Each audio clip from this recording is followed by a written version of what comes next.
Living with diabetes means we need to be really thoughtful about our food choices, and vegetables are a fantastic cornerstone of a healthy diet.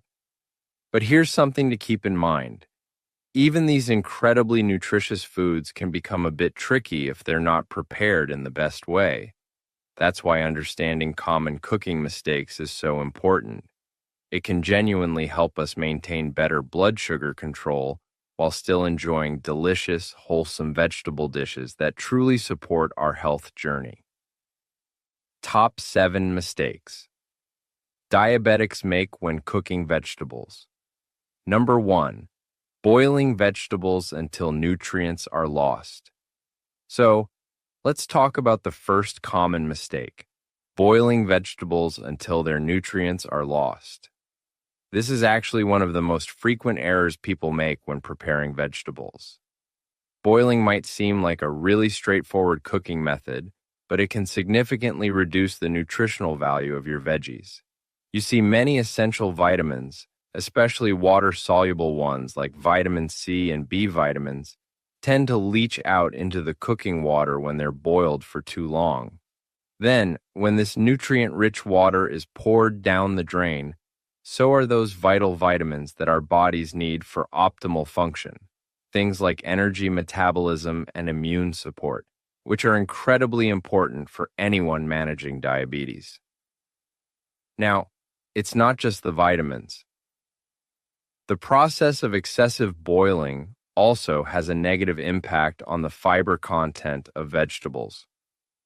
Fiber plays such a crucial role in diabetes management because it helps slow down sugar absorption, and that helps prevent those sharp spikes in blood glucose levels.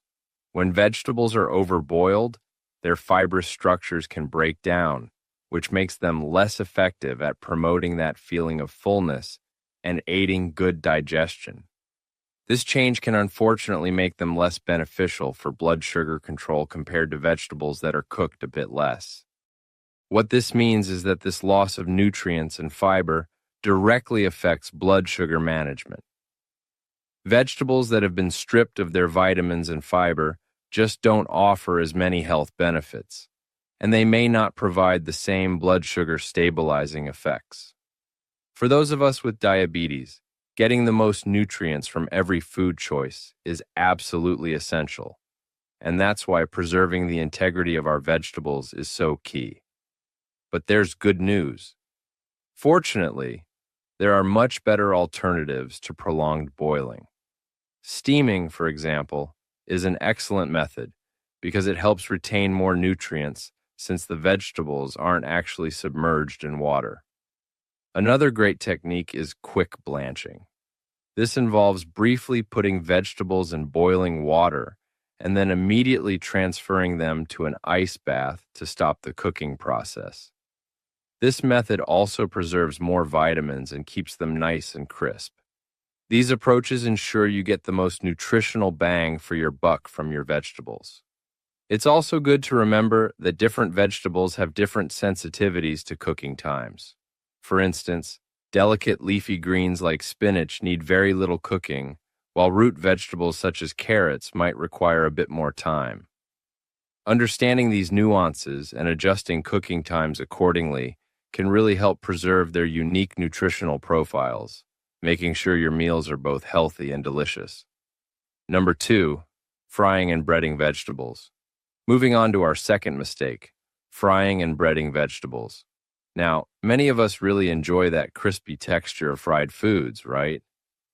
But for diabetics, breading and deep frying vegetables can unfortunately turn a healthy food into quite a problematic one. You see, breading, which is typically made from flour or breadcrumbs, adds a significant amount of carbohydrates to the vegetables. These refined carbohydrates can then cause a rapid increase in blood sugar levels, pretty much counteracting the benefits of the vegetable itself. And then there's deep frying, which further compounds the issue by substantially increasing the calorie content and fat absorption of vegetables. While some fats are indeed healthy, the oils typically used for deep frying, especially when they're heated to high temperatures over and over again, can become unhealthy. These added calories and unhealthy fats can contribute to weight gain and can also worsen insulin resistance, which makes diabetes management even more challenging. If we compare fried vegetables to those prepared by other methods, the impact on blood sugar is noticeably different. Fried and breaded vegetables are much more likely to cause a sharper and more sustained rise in blood glucose. This is due to the combination of those added carbohydrates from the breading and the slower digestion of fats. All of this can make blood sugar levels harder to predict and control. But don't worry, there are healthier alternatives that can still give you a satisfying crunch without those negative consequences. Air frying, for instance, uses significantly less oil to achieve a crispy texture, and that reduces both calorie and unhealthy fat intake. Another excellent way to cook vegetables is light sautéing in a small amount of healthy oil. This preserves their nutrients and flavor while keeping carbohydrate and fat additions to a minimum. And when some oil is necessary, choosing the right type is really crucial for diabetics. It's best to opt for heart-healthy oils like olive oil, avocado oil, or canola oil. These are rich in monounsaturated or polyunsaturated fats, which are much better for cardiovascular health. And that's a common concern for individuals with diabetes. Using them sparingly can enhance flavor without compromising your health goals. Number 3, using excessive sauces and marinades. All right, mistake number 3 is using excessive sauces and marinades. While sauces and marinades can certainly add a lot of flavor and moisture to our vegetables, many commercially prepared options are unfortunately laden with hidden sugars, unhealthy fats, and way too much sodium. Think about common store-bought sauces like teriyaki, barbecue, or sweet chili sauce. These often contain high amounts of sugar or high fructose corn syrup, which can lead to those unexpected spikes in blood sugar levels. And even sauces that seem savory can have added sweeteners that sneakily contribute to your daily carbohydrate intake. Marinades can also be a bit of a trap, introducing unnecessary calories and high levels of sodium. While their purpose is to tenderize and flavor vegetables, many pre-made marinades use sugary bases or high-sodium soy sauce. This can be particularly detrimental for blood pressure management, which is a really important consideration for many people with diabetes who are also at risk for hypertension. And then we have sweet glazes. These are often used to make vegetables seem more appealing, but they can be especially problematic. Ingredients like honey, maple syrup, or brown sugar, even though they might sometimes be perceived as healthier, still contribute significantly to the overall sugar content of a dish. These can cause a rapid rise in blood glucose, essentially undermining the wonderful benefits of eating vegetables in the first place. So, what's a better way? A much healthier approach is to create your own diabetes-friendly sauces and seasonings. You can use fresh herbs, spices, garlic, onion, lemon juice, or vinegar to add amazing flavor without adding sugar or excessive salt. Imagine a simple vinaigrette made with olive oil, vinegar, and herbs. Delicious and healthy. Homemade tomato-based sauces, unsweetened yogurt dips, or even a pesto made with healthy fats are also excellent choices. And this brings us to a critical skill: reading labels effectively, especially when choosing any prepared products. It's so important to pay close attention to the serving size, the carbohydrate content, especially keeping an eye on added sugars, sodium levels, and the ingredient list itself. Always look for products with minimal added sugars and sodium, and be a bit wary of ingredients like corn syrup, dextrose, or maltodextrin. These are all just different forms of sugar. Number 4, overcooking vegetables and raising their glycemic index. Let's move on to the 4th mistake: overcooking vegetables, and, as a result, raising their glycemic index. The way vegetables are cooked can actually significantly alter their glycemic index, or GI. And as a reminder, the GI measures how quickly a food raises blood sugar levels. So, when we overcook vegetables, especially to the point where they become mushy and lose their structure, it tends to increase their GI. This happens because the cooking process breaks down the complex carbohydrates and fiber, making the sugars more readily available for absorption into the bloodstream. You'll find there's a noticeable difference in the glycemic impact between raw and cooked vegetables. Raw vegetables, or those that are cooked al dente, meaning tender crisp, generally have a lower GI. That's because their fiber structure is more intact, which slows down the release of glucose. So for individuals managing diabetes, opting for less cooked vegetables can be a really beneficial strategy for better blood sugar control. Let's take broccoli as an example. Raw broccoli has a very low GI. However, if that broccoli is boiled extensively until it becomes soft, its GI can actually increase. Now, cooked broccoli is still nutritious, of course, but the way it's prepared can influence its immediate effect on your blood glucose levels. And this principle applies to many other vegetables as well. So, finding the optimal cooking times for different vegetables is really key. We want to balance nutrient preservation, how good it tastes, and achieving a favorable glycemic response. The goal is to aim for methods and durations that leave vegetables tender yet still slightly crisp. This not only helps maintain a lower GI, but also ensures a more enjoyable texture and flavor, to preserve those precious nutrients while also maintaining palatability and a lower GI. Methods like steaming, stir-frying, or roasting until they're just tender are much preferable to prolonged boiling or stewing. These techniques help keep the cell walls of the vegetables more intact, which means they retain more fiber and slow down that sugar release. Ultimately, this makes them a smarter choice for diabetes management. Number 5, ignoring cooking temperature recommendations. Our fifth mistake to discuss is ignoring cooking temperature recommendations. Paying attention to cooking temperature isn't just about food safety. It's also incredibly crucial for preserving those valuable nutrients in our vegetables. Different cooking methods require different temperatures, and using excessively high heat can be quite detrimental to the delicate vitamins and beneficial compounds found in plant foods. You see, high heat, especially when applied for prolonged periods, can destroy heat-sensitive nutrients. We're talking about things like vitamin C, folate, and certain antioxidants. These compounds play really important roles in our overall health and can be particularly beneficial for individuals with diabetes, who might experience increased oxidative stress.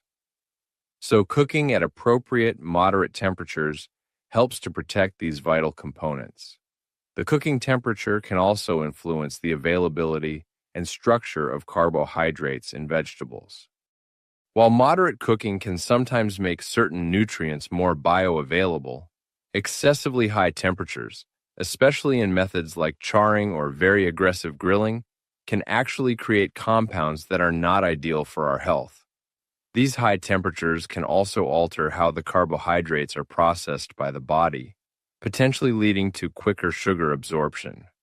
So, for diabetes-friendly vegetable dishes, the recommended cooking temperatures often lean towards more moderate levels.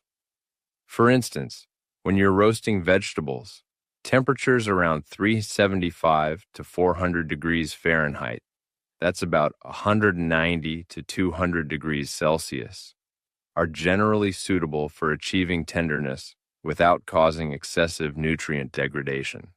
If you're stir-frying, using medium-high heat for a short duration is effective.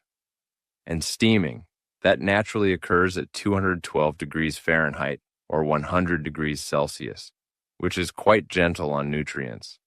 It can be really helpful to use tools to monitor and control cooking temperature. An oven thermometer, for example, can ensure your oven is accurately calibrated. For stovetop cooking, just understanding your burner settings and adjusting them as needed can prevent overheating. Using a food thermometer for certain methods, or even simply observing the vegetables closely to avoid overcooking, are all practical steps to ensure your vegetables are cooked optimally. Number 6, not considering vegetable combinations. Next up, mistake number 6, not considering vegetable combinations. How you combine vegetables in a meal can actually have an impact on your digestion and the blood sugar responses that follow. While it's true that all vegetables offer health benefits, they do vary in their carbohydrate content. So, thoughtful pairing can lead to more stable blood glucose levels. A really smart approach for diabetes management is to strategically pair higher carbohydrate vegetables with lower carbohydrate ones. For example, starchy vegetables like potatoes, corn, or peas have a higher carbohydrate content, and they can raise blood sugar more significantly if you eat them in large quantities by themselves. However, if you balance these with plenty of non-starchy vegetables, think leafy greens, broccoli, cauliflower, or bell peppers, you can help mitigate the overall glycemic impact of the meal. This balance is truly crucial. Instead of having a meal that's heavily centered on starchy vegetables, try to aim to fill at least half your plate with non-starchy varieties. This not only helps control your carbohydrate intake, but also boosts your intake of fiber, vitamins, and minerals without significantly impacting your blood sugar. Now, creating vegetable-based meals with optimal macronutrient ratios involves more than just the vegetables themselves. It's also a great idea to consider adding a source of lean protein and healthy fats to your vegetable dishes. Protein and fat help slow down the absorption of carbohydrates, and that leads to a more gradual rise in blood sugar. Think about a stir-fry with chicken and plenty of non-starchy vegetables, or perhaps a large salad with beans and a light vinaigrette. These are excellent examples. Ultimately, the goal here is to plan vegetable dishes that contribute to steady blood glucose levels throughout your day. By understanding the carbohydrate content of different vegetables and combining them wisely with other food groups, you can create satisfying, nutritious meals that effectively support your diabetes management efforts. Number 7, using solid fats instead of healthier alternatives. And finally, our 7th mistake, using solid fats instead of healthier alternatives. The type of fat you use when cooking your vegetables can have a really significant impact on your overall health. This is especially true for individuals with diabetes, who are often at a higher risk for cardiovascular disease. Solid fats like butter, lard, shortening, or even coconut oil in large amounts are typically high in saturated fats. A high intake of these saturated fats can worsen insulin resistance and can also negatively affect blood cholesterol levels. On the other hand, cooking with liquid fats, primarily those rich in unsaturated fats, offers distinct benefits for diabetics. Oils like olive oil, avocado oil, canola oil, and nut or seed oils such as flaxseed or walnut oil are excellent sources of monounsaturated and polyunsaturated fats. These healthier fats can actually help improve insulin sensitivity and support heart health by improving cholesterol profiles. The choice of fats directly impacts your overall cardiovascular health, which, as we know, is a critical concern right alongside diabetes management. Diabetes itself increases the risk of heart disease, so making heart-healthy choices in every aspect of your diet, including how you cook your vegetables, is absolutely paramount. Opting for unsaturated fats over saturated ones is a really key dietary strategy. Now, Different vegetable cooking methods might call for different types of healthy fats. For example, extra virgin olive oil is wonderful for sautéing at low to medium heat, or for using in dressings. But for higher heat cooking, like roasting or stir-frying, oils with a higher smoke point, such as avocado oil, light olive oil, or canola oil, are generally better choices. And one more important point, even when you're using healthy fats, portion control remains really important. Fats are calorie dense, and while they're beneficial, consuming them in excessive amounts can lead to weight gain. So just use enough oil to prevent sticking and to add flavor. Measuring your oils with a teaspoon or using an oil mister can be a great way to help you control the amount you use in your vegetable dishes, ensuring they remain both healthy and delicious. Beyond the mistakes, smart vegetable preparation. So we've talked about the common mistakes, but let's go beyond that and look at some smart vegetable preparation techniques that can really elevate your vegetable game. First off, ensuring size consistency when you're chopping vegetables is a simple but effective tip. It means they'll cook evenly, preventing some pieces from being overcooked while others are still raw. This one simple step can make a big difference in the final dish. Timing strategies are also crucial, especially when you're cooking multiple types of vegetables together. It's a good idea to add denser vegetables, like carrots or potatoes, to the pot or pan first, as they require longer cooking times. Then, you can add the more delicate ones, such as spinach or bell peppers, towards the end. This helps preserve their texture and nutrients. Another great idea is batch cooking vegetables. This can be a real time saver for those busy weeknights. You could roast a large tray of mixed vegetables or steam a big batch at the beginning of the week. Then, store them in the refrigerator so you can easily add them to salads, stir-fries, or use them as side dishes for quick and healthy meals. Meal planning that incorporates seasonal vegetables is also a fantastic strategy. Not only does it provide the freshest flavors and the highest nutritional value, but it can also be more economical.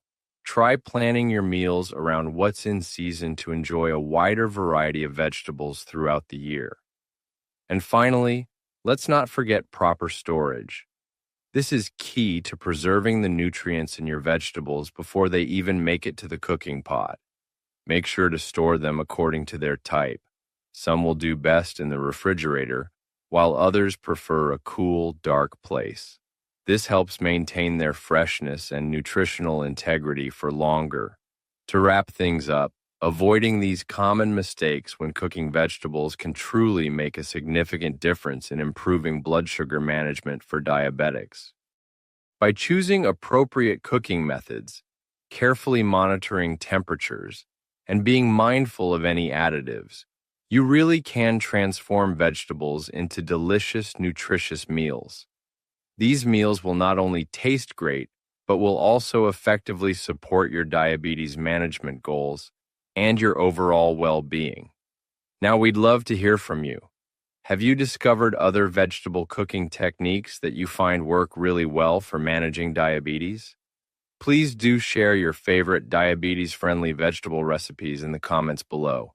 And don't forget to subscribe to our newsletter for more diabetes management tips and to join our wonderful community of health-conscious food lovers.